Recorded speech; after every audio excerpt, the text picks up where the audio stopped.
Breaking news చూస్తున్నాం. సంగారెడ్డి జిల్లా పాసమైలారంలోని సిగాచి పరిశ్రమలో జరిగిన ఘోర పేలుడు ఘటనపై అధికారులు కీలక ప్రకటన చేశారు.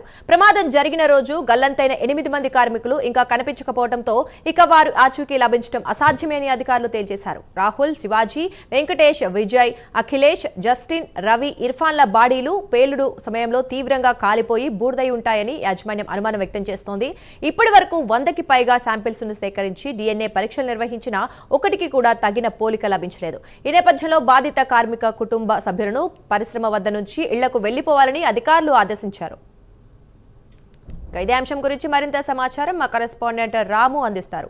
రాము, చెప్పండి, ఇప్పటికే ఇన్ని రోజులు గడుస్తున్నా సిగాచి ఘటన జరిగి ఇప్పటి వరకు ఇంకా 8 మంది ఆచూకీ లభించలేదు. మరి DNA ద్వారా ఆయన దొరుకుతుందేమో అని కుటుంబ సభ్యులు ఆశాభావం వ్యక్తం చేసిన నేపథ్యంలో అది కూడా జరగలేదు. మరి ఏంటి పరిస్థితి? దుర్గా సిగాజీ పరిశ్రమ పేలుడు ఘటనలో అయితే ఇంకా 8 మంది కార్మికుల ఆచూకీ లభించడం కష్టమే అన్నట్టుగా అయితే ఎవరైతే అధికారులు ఉన్నారో అక్కడ జాయింట్ కలెక్టర్ కూడా ఉన్నారు. అయితే వీరు అభిప్రాయం వ్యక్తం చేసినప్పటి పరిస్థితి అయితే ఉంది. ఈ ఘటన ప్రమాదంలో పూర్తిగా వీళ్ళ మృతదేహాలు అయితే బూడిదైపోయినట్టుగా అయితే ఇక్కడ మనకు తెలుస్తుందని అధికారులు చెప్పడం జరుగుతుంది. అయితే ఇందులో రాహుల్, శివాజీ, విజయ్, అఖిలేష్, జస్టిన్ అంటే ఇక్కడ పటాన్చేరు దగ్గర బండ్లగూడకు చెందినటువంటి వ్యక్తి, రవి, ఇర్ఫాన్ ఈ ఘటనలో ప్రమాదంలో అయితే 8 మంది పూర్తి స్థాయిలో కాలి బూడిద అయిపోయినట్టు అయితే, ఎందుకంటే పూర్తి స్థాయిలో శిథిలాలు పరిశీలించిన పిదపై ఈ యొక్క అభిప్రాయం అయితే వ్యక్తం చేస్తున్నటువంటి పరిస్థితి నెలకొంది.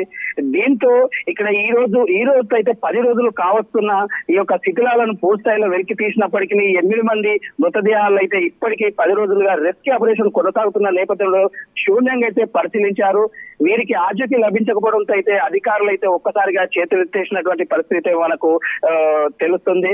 అయితే దీంతో ఇక్కడ ఎవరైతే మృతి చెందినటువంటి ఇక్కడ కార్మిక కుటుంబాలు అయితే ఉంటాయో వారు ఆందోళనకైతే దిగినటువంటి పరిస్థితి కూడా ఉంది.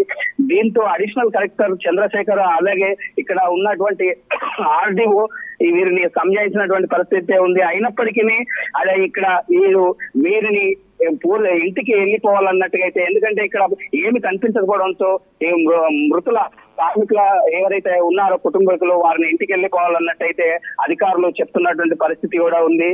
3 నెలల తర్వాతనే మమ్మల్ని ఆశ్రయించాలి, అప్పటి వరకు అయితే ఇక్కడ కేంద్ర రాష్ట్ర ప్రభుత్వాలతో దీనిపైన శూన్యంగా చర్చిస్తాము, దానిపై ఆ నేపథ్యంలో 3 నెలల తర్వాత మమ్మల్ని కలవాలన్నట్టుగైతే కార్మిక కుటుంబాలకు చెప్తున్నప్పటికీ ఆ కార్మిక కుటుంబాలు 10 రోజుల నుంచి ఇక్కడ ఈ మృతదేహాల గురించి అయితే తన వారి గురించి ఇక్కడ వెయిట్ చేస్తున్నటువంటి పరిస్థితి కూడా ఉంది. దాంతో ఒక్కసారిగా ఆగ్రహించిన కార్మిక కుటుంబాలు పెద్ద ఎత్తున ఆందోళనకు దిగారు. అయినప్పటికీ అధికారులు ఈ విషయం చెప్పి అక్కడి నుంచి వెళ్లిపోయినటువంటి పరిస్థితి అయితే ఉంది. దుర్గా, థ్యాంక్ యూ రాము.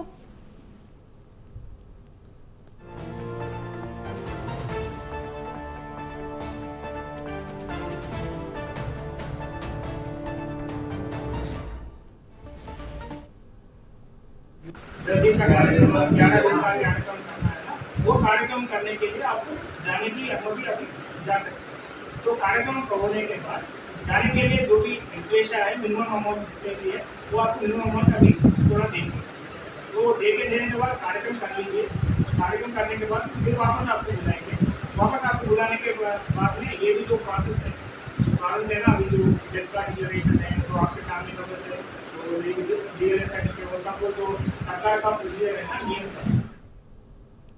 సంగారెడ్డి జిల్లా పాసమైలారంలోని సిగాచి పరిశ్రమలో జరిగిన ఘోర పేలుడు ఘటనపై అధికారులు కీలక ప్రకటన చేశారు. ప్రమాదం జరిగిన రోజు గల్లంతైన 8 మంది కార్మికులు ఇంకా కనిపించకపోవడంతో ఇక వారు ఆచూకీ లభించడం అసాధ్యమే అని అధికారులు తేల్చేశారు. రాహుల్, శివాజీ, వెంకటేష్, విజయ్, అఖిలేష్, జస్టిన్, రవి, ఇర్ఫాన్ల బాడీలు పేలుడు సమయంలో తీవ్రంగా కాలిపోయి బూడిదై ఉంటాయని యాజమాన్యం అనుమానం వ్యక్తం చేస్తోంది. ఇక ఇప్పటి వరకు 100కి పైగా శాంపిల్స్ ను సేకరించి DNA పరీక్షలు నిర్వహించినా ఒక్కటి కూడా తగిన పోలిక లభించలేదు. ఈ నేపథ్యంలో బాధిత కార్మికుల కుటుంబ సభ్యులను పరిశ్రమ వద్ద నుంచి ఇళ్లకు వెళ్లిపోవాలని అధికారులు ఆదేశించారు.